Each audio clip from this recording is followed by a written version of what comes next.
आज हम बात करेंगे ब्रिटेन के मृत्यु दंड के इतिहास और उसके उन्मूलन के बारे में।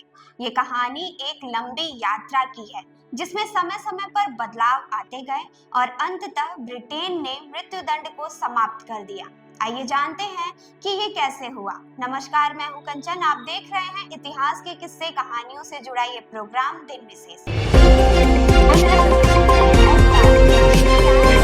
आप देख रहे हैं जनदर्पण का खास प्रोग्राम दिन विशेष, अतीत की यात्रा। ब्रिटेन में मृत्यु दंड की शुरुआत रोमनों के समय से हुई थी, जब अपराधियों को सार्वजनिक रूप से मौत की सजा दी जाती थी।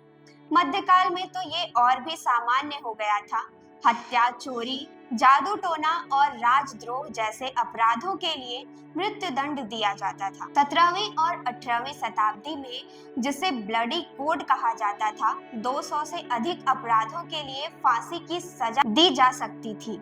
ये वो समय था जब छोटी छोटी चोरियों और कुछ मामूली अपराधों के लिए भी मौत की सजा मिल सकती थी।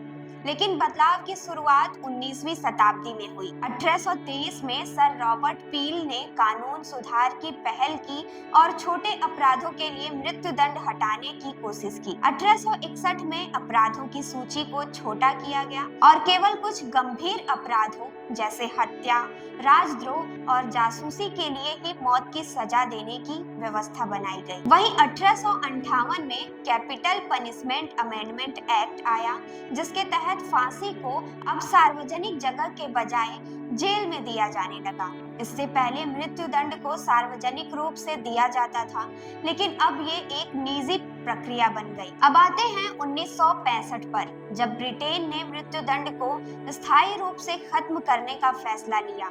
उस समय हत्या मृत्यु दंड का उन्मूलन अधिनियम संसद में पारित हुआ, जिसे सिडनी सिल्वरमैन नामक सांसद ने पेश किया था। इस अधिनियम ने ये तय किया कि हत्या के लिए अब किसी को मौत की सजा नहीं दी जाएगी, बल्कि उन्हें आजीवन कारावास की सजा दी जाएगी।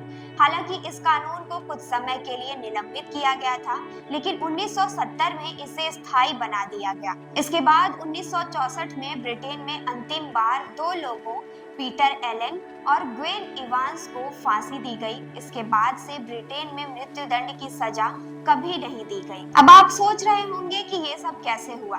जब 1998 में ब्रिटेन ने मृत्यु दंड को पूरी तरह से अवैध घोषित कर दिया, इस समय तक मृत्यु दंड देने की प्रक्रिया लगभग पूरी तरह से खत्म हो चुकी थी। आज के समय में कुछ देशों में मृत्यु दंड का प्रचलन अभी भी है, जैसे कि रूस, लेकिन ब्रिटेन में ये पूरी तरह से समाप्त हो चुका है। मृत्यु दंड की जगह आजीवन कारावास को प्राथमिक सजा के रूप में लागू किया गया। तो ये था ब्रिटेन में मृत्यु दंड की कहानी, जो कई दशकों तक बदलावों से गुजरी और अंत में मानवाधिकारों और न्याय की तरफ बढ़ी। आपको ये जानकारी कैसी लगी, हमें कमेंट करके जरूर बताएं और देखते रहें जनदर्पण न्यूज। धन्यवाद।